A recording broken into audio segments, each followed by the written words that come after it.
Hey guys, good evening. It is John C. Morley here, serial entrepreneur. Welcome to IFYL, Inspirations for Your Life, and it is great to be with you guys. It is Tuesday, January 16th, 2024. Yeah, it's great to be with you. And we have another fantastic show covering on the master topic, which we'll go over in just a moment. But I do want to thank you, whether you're here at 9 p.m. at night, 9 a.m. in the morning, 1 a.m., 1 p.m., 12 noon, 12 midnight. Makes no difference. Thank you so much for being here, for supporting me, and being part of our great channel and all the other great content that I provide. And I really do want to say a big shout out to everyone because we are at 135,500 downloads. That's pretty cool, guys. That is really cool. And I want to let you know that this is absolutely amazing what's going on. And I really want you to go over to the QR code and go to believemeachieve.com for more of my amazing, inspiring creations. And also make sure on TikTok that you do go ahead and follow me so we can get up to a few thousand people so I can start streaming live from that. That would be absolutely, amazing. All right. So again, you are watching Inspirations for Your Life, or you're listening to the podcast, which comes out 24 hours later. Our master topic for the week, ladies and gentlemen, is understand the keys to your journey. And we talked a lot about what keys are, a little bit about the journey. We're going to talk a little more about that tonight. So let's call it our night topic. We have our master topic, and then we have kind of like our granular subtopic. And that topic is inspired living. Unveiling the stages of transformation. We're on series 3, which means we're in the 3rd year, show 3, episode number 4. Pretty cool, if you ask me. So first thing I want to talk about is the first stage, and that is mimicking others. So when I ask you the question of mimicking, what is mimicking according to, let's say, Merriam-Webster? Well, if we look at the word mimic is a noun, okay? And so mimic is also a verb, okay? But mimic in a verb means to imitate closely. For example, the student mimicked the teacher. Or you could say something like the teacher mimicked the student. A lot of times they do that to let them see how basically stupid they're acting and to get them to really wake up and not do that. So mimicking is a stage we all go through, and it happens at different parts of life, right? But if I asked you right now, what does it mean to mimic? Well, now you have the basic idea. So mimicking is something someone does early in life, but you do it all different times in life. When you learn how to walk, talk, and even other tasks. Maybe it's tying your shoes. Maybe it's doing other things in life like, public speaking. People watch what other people do and then they mirror or mimic them. And a lot of those adults around you, like their heroes, teachers, and maybe other types of disciplines that they want to be able to do. Like maybe somebody is a fantastic builder. I'm just picking this up.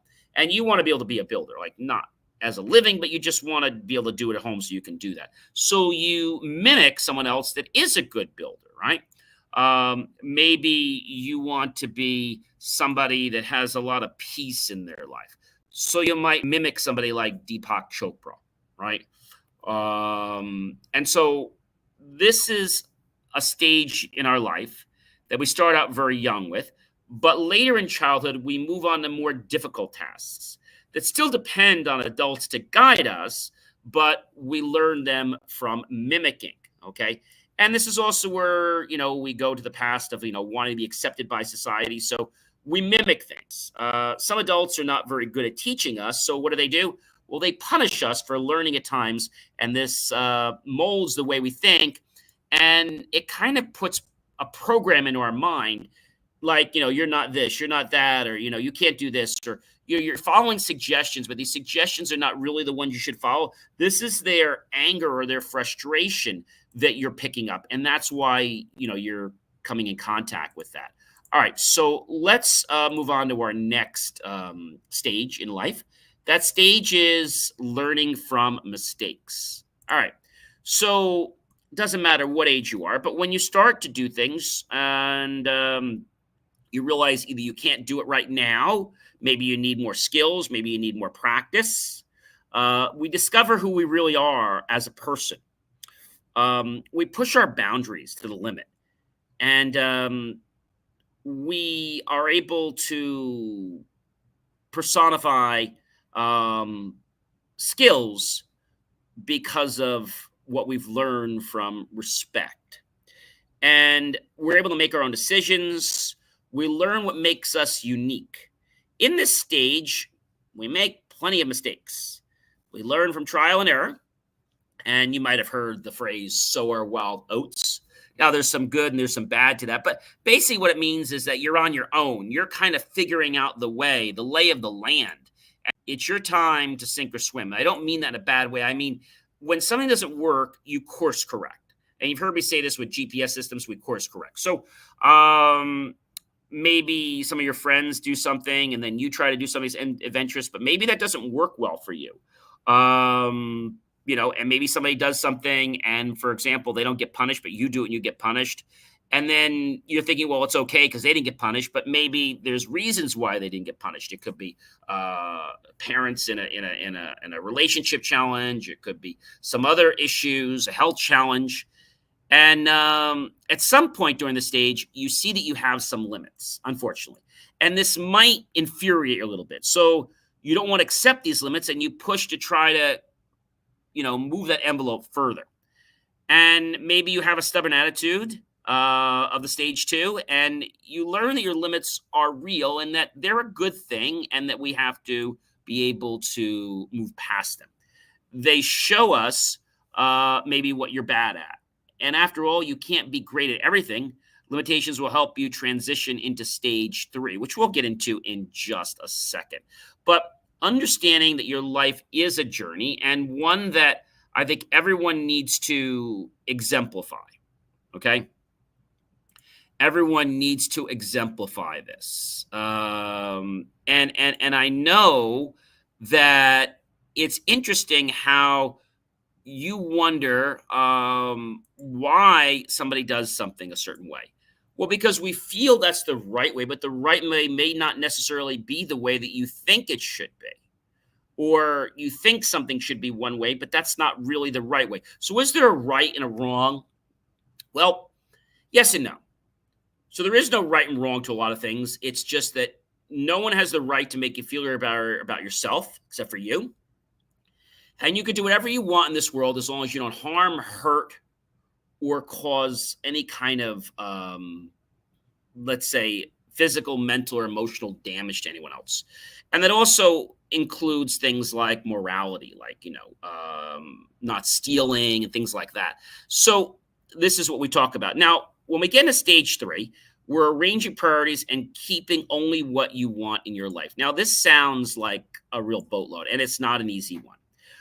You recognize your limitations and you don't see returns on what you're doing. So you begin to arrange your priorities as you see fit. I'm going to give you an example in a minute, but in this stage, you evaluate what you're good at.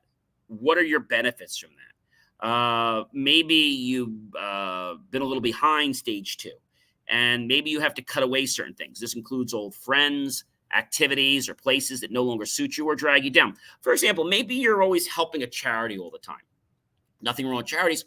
But it's funny how you might want to help that charity, okay, and you do. But then you ask that charity or people in that charity, hey, would you help me with something? And suddenly they're all too busy. Is that a commonality that happens a lot? I'd say no. But when you've got an organization that abuses you, it doesn't help you. What do you think we call that? What do you do when you volunteer, okay, for an organization, okay, and they don't help you when you need it? What do you do? Well, I think the biggest thing to understand is that being part of an organization is a two-way street. And I'm not going to name anybody out here, but when somebody promises, John, that they're going to do something, whether it's a meeting, whether it's a phone call, whatever it is, and for whatever reason, they tell me they're too busy, they're this, they're that. I don't ask anymore. After that 1 or 2 times, I don't ask anymore. But you know what else happens? I also don't feel compelled to want to help them or their cause. Now, is that being nasty? No, it's doing what's best for John because I'm trying to protect myself.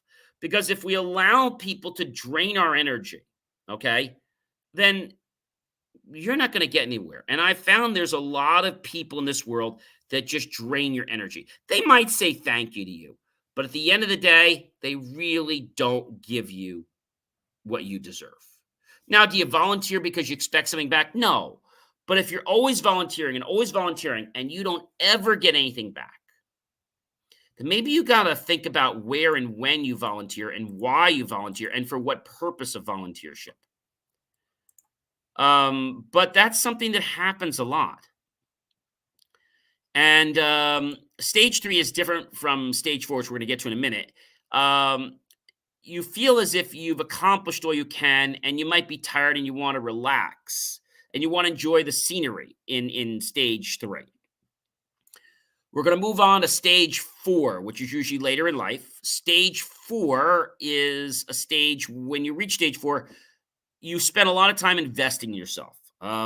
You've nailed down your ultimate job. Maybe you've gotten married or maybe not, had kids, maybe not. Maybe you have managed to live a very comfortable life or maybe more than a comfortable life. And on the hand, maybe you're experienced some challenges in your life, an adventure. But stage 4 is the synergy of life lived well or not. And at this stage, your energies don't often go through discoveries. And I think what happens is the reason people burn out is because they're around the wrong kinds of people.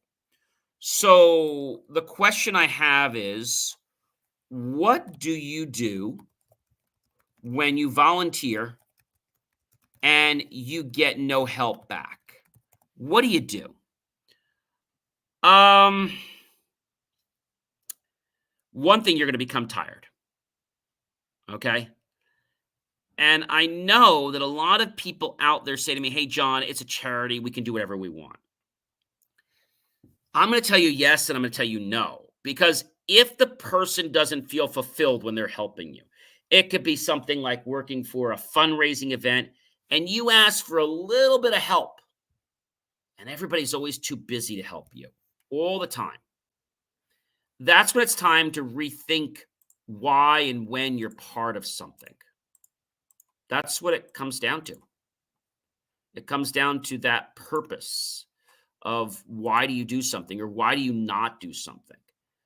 And I'm not telling you to not volunteer. I think volunteering is one of the greatest things, but a lot of times people I know, and it's happened to myself too, where you get involved helping, you think you're helping, maybe 1 year, 2 years, 3 years, and then you ask for something, okay?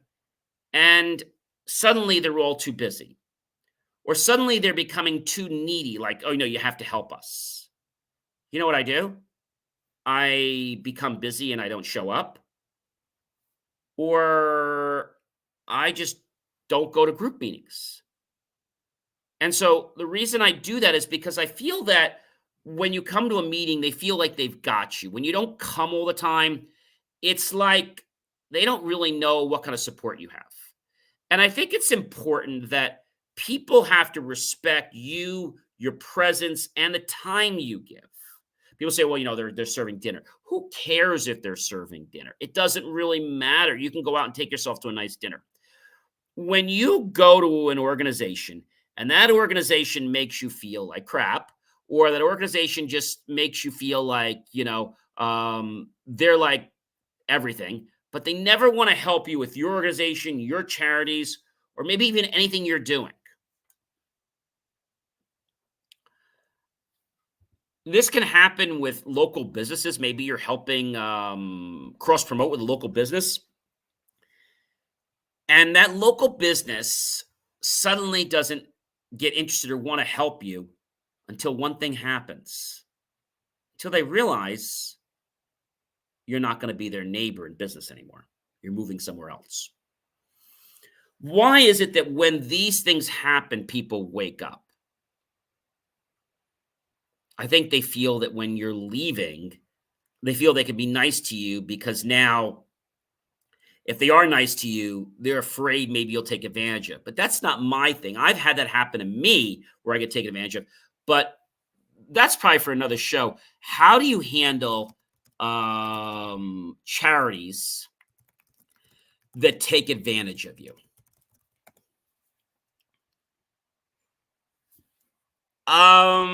I really want to save this for next week, but I just want to tell you that there's nothing wrong with being generous, okay? But sometimes people take advantage of that generosity, okay? How do you know if you're being taken advantage of? Um, it's pretty easy. You know because it's a feeling you get, okay? And it's not rude or disrespectful to say no to somebody. What I a lot of times do if I'm going to say no, I just don't say anything. And my lack of response tells them it's no.